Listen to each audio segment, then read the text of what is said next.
নমস্কার দর্শকবৃন্দ, আমি সোমনাথ চ্যাটার্জি আর আপনারা উপস্থিত হয়েছেন আপনাদের প্রিয় চ্যানেল তন্ত্রবিজ্ঞানে। বিশ্বাস করি মা বগলার আশীর্বাদে আপনারা সকলেই খুব ভালো আছেন এবং অবশ্যই আপনাদের সাধ্য মতন অন্যদেরও ভালো রাখার সম্পূর্ণ চেষ্টা করেছেন। দেখুন, কর্ণ পিশাচিনী সাধনা নিয়ে অনেক রকমের ভিডিও কিন্তু ইউটিউবে রয়েছে এবং সেটা নিয়ে কাজ করতে গিয়ে প্রচুর লোক তাদের জীবনে অভিশাপ নামিয়ে এনেছেন। কারণ কর্ণ পিশাচিনী বিদ্যায় একটা প্রলোভন রয়েছে, আর সেটা হলো আপনি যা ইচ্ছে দেবীকে প্রশ্ন করলে তিনি তার উত্তর আপনার কানে কানে দিয়ে দেন। কিন্তু এটা যে আশীর্বাদ নয়, এটা যে অভিশাপ, সেটা কে কাকে বোঝায়। কেন এই কথা বললাম সেটা একটা ঘটনার মাধ্যমে আপনাদের বোঝানোর চেষ্টা করছি। সন্ধ্যা নেমে এসেছে, পশ্চিমবঙ্গের একটি প্রত্যন্ত গ্রামে ঘটনা এটা। গ্রামের মাঠে মৃদু বাতাস বইছে, গাছপালার ফাঁকে ফাঁকে ভেসে আসছে ঝিঝির ডাক।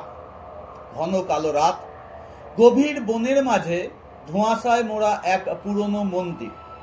মন্দিরের সামনে একটি পাথরের দ্বীপ জ্বলছে। দূর থেকে শোনা যাচ্ছে কোনো অদ্ভুত মন্ত্রোচ্চারণ। আর সেই মন্দিরের সামনেই বিশাল আকার বট গাছের নিচে বসে শম্ভু, গ্রামের এক বৃদ্ধ, চুপচাপ তামাক টানছে।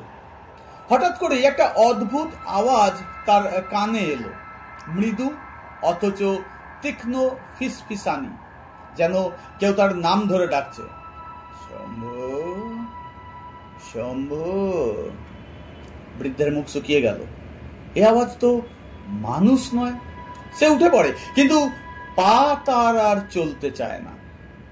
হঠাৎ করে একটা তীক্ষ্ণ আর্তনাদ শোনা যায়। কিছুক্ষণ পরে আওয়াজ থেমে যায় আর মন্ত্রোচ্চারণও থেমে যায়। সাধনা ব্যর্থ হলে কি হয় তা কেউ জানে না, আর যারা জানে তারা কিন্তু কেউ বলতেও চায় না। তবে তার সাথে ঘটে যাওয়া এই ঘটনাটি চুপি চুপি গ্রামে ছড়িয়ে পড়ে। শম্ভুর ঘটনার কয়েকদিন পরে গ্রামের যুবক অর্জুন শহর থেকে ফিরে এলো। সে ছিল কলকাতার কলেজের ছাত্র, আর গ্রামে এসে শুনল কর্ণ পিশাচিনীর গল্প। কর্ণ পিশাচিনী এক রহস্যময় আত্মা, যার সাধনার মাধ্যমে মানুষ অতুলনীয় জ্ঞান ও ক্ষমতা লাভ করতে পারে, কিন্তু সেই সাধনা সফল না হলে মৃত্যুর হাতছানি নিশ্চিত। একদিন অর্জুন তার ঠাকুরদার পুরনো বাস্কে একখানি পাণ্ডুলিপি খুঁজে পেল। পাণ্ডুলিপিতে লেখা ছিল কর্ণ পিশাচিনী সাধনার সমস্ত রকম নিয়ম কানুন। সে পাণ্ডুলিপিটি পড়ে অনুভব করলো যেন এই সাধনাটা তাকে ডাকছে।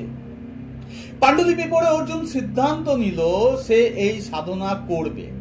তার বন্ধুরা, তার আত্মীয় স্বজন তাকে অনেক নিষেধ করলেও সে কিন্তু থামলও না, মানলও না। শাস্ত্র অনুযায়ী কর্ণ পিশাচিনীকে আহ্বান করতে হয় অমাবস্যার রাত্রে। আর যেদিন এই ঘটনাটা ঘটে সেই রাত্রে গ্রামে বিদ্যুৎ ছিল না। অর্জুন বুঝিয়ে সুঝিয়ে আরো 4 জন বন্ধুকে জোগাড় করে। এবার এই 5 জন যুবক, রোহান, সোমনাথ, সঞ্জয়, অর্জুন এবং অর্ণব, মাঝরাত্রে একটি বনের উদ্দেশ্যে রওনা হয়, যেটাকে সাধারণ লোক ভুতুরে বন বলে থাকে। তাদের হাতে ঠাকুরদার পুরনো গ্রন্থ তন্ত্রবিদ্যার গুপ্ত রহস্য। বইটিতে লেখা ছিল কর্ণ পিশাচিনী সাধনার কথা, যা নাকি মানুষের অন্তরালে লুকানো অন্ধকারের মুখোমুখি হওয়ার পথ। তারা পৌঁছানোর পরে সোমনাথ উদ্বিগ্ন হয়ে বলে, আমাদের কিন্তু এখানে আসাটা ভুল হয়েছে। বইটাতে পরিষ্কার লেখা ছিল অজানা শক্তিকে জাগাতে গেলে নিজের আত্মার বলিদান দিতে হয়। আমরা কেন এসেছি? রোহন তীক্ষ্ণ স্বরে উত্তর দেয়, এটা শুধুই এক প্রাচীন গল্প, তবে যদি সত্যি হয় তাহলে ভাবো আমরা কি আবিষ্কার করব। অর্জুন ফিসফিস করে বলে, কিন্তু কর্ণ পিশাচিনী যদি সত্যি জেগে ওঠে তখন? বাকিরা হাসে। কিন্তু সঞ্জয় কিছুই বলে না। সে নিজের ব্যাগ থেকে একটি কালো রঙের মোমবাতি বার করে। বনের মাঝখানে তারা একটা বৃত্ত এঁকে মোমবাতি জ্বালায়। সঞ্জয় মন্ত্রোচ্চারণ শুরু করে, আর বাকিরা একে একে নিজের রক্ত দিয়ে ওই বৃত্তটাকে পূর্ণ করে। কিছুক্ষণ বাদে হঠাৎ মাটিতে কম্পন শুরু হয়, আর বনের চারপাশ থেকে শোনা যায় গাছপাতার কাঁপুনির এক অদ্ভুত শব্দ। অর্জুন চিৎকার করে ওঠে, আমাদের থামতে হবে, এটা ঠিক হচ্ছে না। তাদের চারপাশে ছায়ামূর্তির আবির্ভাব ঘটে। এক মুহূর্তের মধ্যে পুরো এলাকা অন্ধকার হয়ে যায়। সোমনাথ চিৎকার করে, ওরা আসছে, পিচাচিনী জেগে উঠেছে। আর তখনই ধোঁয়ার ভেতর থেকে এক জলজলে চোখওয়ালা কালো অবয়ব সামনে আসে।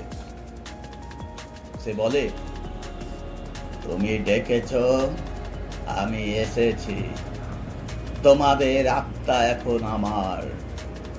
তীব্র ঝোড়ো হাওয়া, ওই বৃত্তের মাঝে যে অগ্নিশিখা জ্বলছিল সেটা এখন আরো অস্বাভাবিক ভাবে জ্বলছে, আর সেই কালো অবয়ব এখন পুরোপুরি স্পষ্ট। তার চোখ দুটো রক্ত লাল, মুখ বিকৃত, আর তার শরীর থেকে ছায়ার মতন ধোঁয়া বেরোচ্ছে। রোহন আতঙ্কে চিৎকার করে, এটা কি আসলেই কর্ণ পিচাচিনী? পিচাচিনী ঠান্ডা এবং কর্কশ গলায় বলে, তোমরা আমার সাধনা ভঙ্গ করেছো, এখন শাস্তি পাবে। সঞ্জয় বলে ওঠে, আমাদের পিছন ফিরে দেখা উচিত নয়, যে কেউ পেছনে তাকাবে সে এখনই শেষ হয়ে যাবে। তবে সোমনাথ আর অর্জুন ভয় কাটিয়ে পিছন ফিরে তাকায়, এবং তখনই তাদের সামনে ভেসে ওঠে এক ভয়ঙ্কর দৃশ্য। ছায়াগুলো আকার নিচ্ছে, মৃত মানুষের চেহারাগুলো যেন তাদের দিকে হাঁ করে তাকিয়ে আছে। অর্জুন হঠাৎ পাগলের মতন চিৎকার করতে করতে ছুটে বনের ভেতরে চলে যায়। বাকিরা তার দিকে দৌড়তে যায়, কিন্তু পিশাচিনীর কণ্ঠ শোনা যায়, ওকে থামিও না, ওর ভাগ্য এখানেই লেখা আছে। সোমনাথ বলে, আমরা এখানে আটকে গেছি, এ থেকে বেরোতে হলে কিছু করতে হবে। সঞ্জয় তীক্ষ্ণ স্বরে বলে, আমার একটা পরিকল্পনা আছে। বইয়ে লেখা ছিল, কর্ণ পিশাচিনী শুধু তাদেরই ছাড়ে যারা তার অভীষ্ট কাজ সম্পন্ন করে, কিন্তু তার জন্য আত্মত্যাগ করতে হবে। রোহন ফুঁসে ওঠে, তোমার কি মাথা খারাপ? তুমি কি আগে থেকেই এটা জানতে? আমাদের এখানে নিয়ে আসার কারণটা কি ভাই? সঞ্জয় কিছু বলে না, তার চোখের কোণে একটা অদ্ভুত হাসি দেখা যায়। এদিকে অর্জুন বনের গভীরে ছুটে যেতে যেতে হঠাৎ এক জায়গায় থেমে যায়। মাটিতে কিছু খোদাই করা অক্ষর দেখে সে হাঁটু গেড়ে বসে। সেখানে যেন লেখা ছিল, কোথাও পালাবার পথ নেই, তোমাদেরই একজন সত্যিকারের কলঙ্ক বহন করছে। অর্জুন ফিসফিস করে বলে, আমাদের মধ্যে একজনের জন্য দায়ী? ঠিক তখনই পেছন থেকে এক বরফ ঠান্ডা হাত তার কাঁধে স্পর্শ করে। অর্জুন চিৎকার করে পিছন ফিরে তাকায়, কিন্তু কিছুই দেখা যায় না। সে চিৎকার করতে করতে মাটিতে পড়ে যায়। অন্যদিকে রোহন, সোমনাথ আর সঞ্জয় ছুটতে ছুটতে একটা পুরনো কাঠের ঘরের সামনে এসে দাঁড়ায়।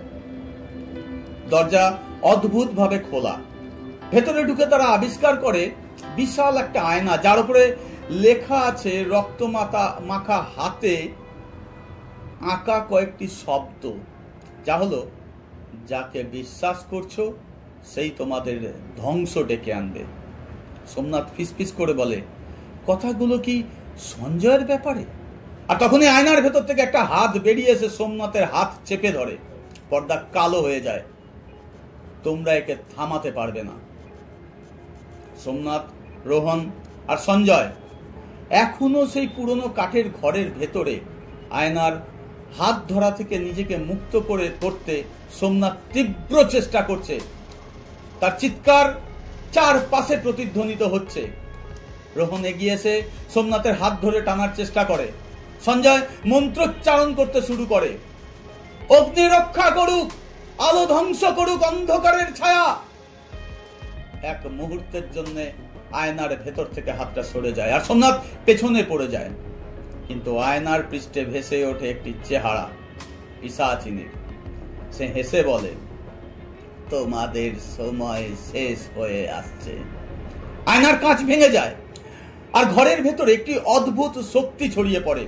রোহন বিস্ময়ে ফিসফিস করে, এটা একটা ফাঁদ, আমাদের এখানে নিয়ে আসার কারণ আছে। হঠাৎ মেঝেতে খোদাই করা নতুন অক্ষর দেখা যায়, তাতে যেন লেখা ছিল, যাকে সঞ্জয় বলছো সে কি সত্যি সঞ্জয়? সোমনাথ যেন ধাক্কা খায়, ধাক্কা খেয়ে বলে, এর মানে কি সঞ্জয়? তুমি কি আমাদের শত্রু? সঞ্জয় চোখ নিচু করে মৃদু স্বরে বলে, তোমরা বুঝতে পারছো না, কর্ণপিশাচিনী শুধু প্রতীক, আসল বিপদ আমাদের ভেতরে লুকিয়ে আছে। তার কথা শেষ না হতে হতেই রোহনের পেছনে একটি ছায়া দেখা যায়। হঠাৎ সেই ছায়াটি রোহনের কাঁধে ঝাঁপিয়ে পড়ে, রোহন মাটিতে পড়ে যায়, তার শরীরে খিঁচুনি দিতে থাকে। এদিকে অর্জুনের ভয়াবহ যাত্রা শুরু হয়ে গেছে। সে বনের গভীরে একটি অন্ধকার গুহার সামনে এসে দাঁড়িয়ে পড়েছে। গুহার ভেতর থেকে শোনা যাচ্ছে ফিসফিস আওয়াজ, তোমার আত্মা আমাদের দাও, নইলে তোমার বন্ধুদের মৃত্যু নিশ্চিত। অর্জুন এক হাতে একটি টর্চ ধরে আর এক হাতে রক্ত মাখা ছুরি। তার চোখে জল আসে, কিন্তু সে প্রবেশ করে। গুহার ভেতরে সে দেখতে পায় একটি বিশাল পাথরের বেদি, বেদির ওপর একটি বই রাখা। বইটাতে রক্তের দাগ আর চারপাশে অজানা প্রতীক আঁকা। বইয়ের পাতায় লেখা ছিল, যদি কর্ণপিশাচিনীকে বশে আনতে চাও তাহলে সবচেয়ে কাছের প্রিয়জনকে বলি দিতে হবে।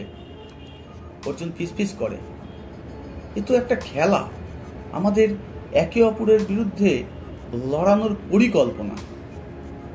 এদিকে ওই সেই ঘরের ভেতরে রোহনের খিঁচুনি থেমে যায়, কিন্তু তার মুখে একটি অদ্ভুত হাসি ফুটে ওঠে। সে চোখ খুলে বলে, আমি এখন তোমাদের মধ্যে নেই, আমি ওদেরই একজন। সোমনাথ পেছনে সরে আসে, রোহন তুমি ঠিক আছো তো?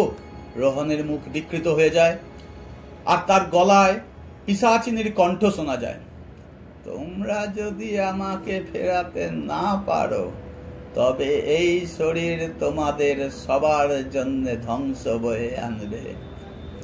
সঞ্জয় হঠাৎ একটি পুটলি বার করে, তার ভেতর থেকে পবিত্র গঙ্গা জল ছিটিয়ে দেয়।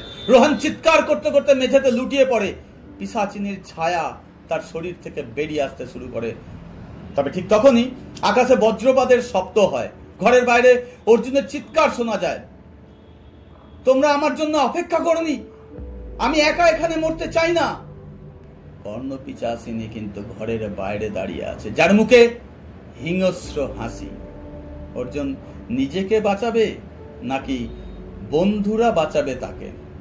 শেষ পর্যন্ত কি সবাই বেঁচে ফিরবে? আজ এই পর্যন্তই। পরবর্তী পর্বে রোহনের শরীর কি পুরোপুরি মুক্ত করা সম্ভব সেটা জানবো। অর্জুন কি কর্ণপিশাচিনীর ফাঁদ থেকে পালাতে পারবে সেটা জানবো। আর সঞ্জয় কি সত্যি তাদের পক্ষে, নাকি তার ভেতরে অন্য কোনো রহস্য লুকিয়ে আছে সেটাও জানার জন্য আপনাদের পরবর্তী দেখতে হবে। ততক্ষণের জন্য বলবো, যদি এই চ্যানেলে নতুন হয়ে থাকেন তাহলে চ্যানেলটাকে সাবস্ক্রাইব করে দিন। আর যদি এই ভিডিওটা ভালো লাগে তাহলে অবশ্যই ভিডিওটাতে একটা লাইক দেবেন, আর যদি ভালো না লাগে ডিসলাইকও দিতে পারেন, কোনো অসুবিধা নেই। তবে বলবো, যদি ভালো লেগে থাকে তাহলে ভিডিওটাকে আপনার আত্মীয় স্বজন, বন্ধু বান্ধব বা যারা এই ধরনের ভিডিও দেখতে পছন্দ করেন তাদের কাছে শেয়ার করতে থাকুন, যাতে তারাও এটা থেকে তাদের একটা আনন্দ লাভ করতে পারে। নমস্কার।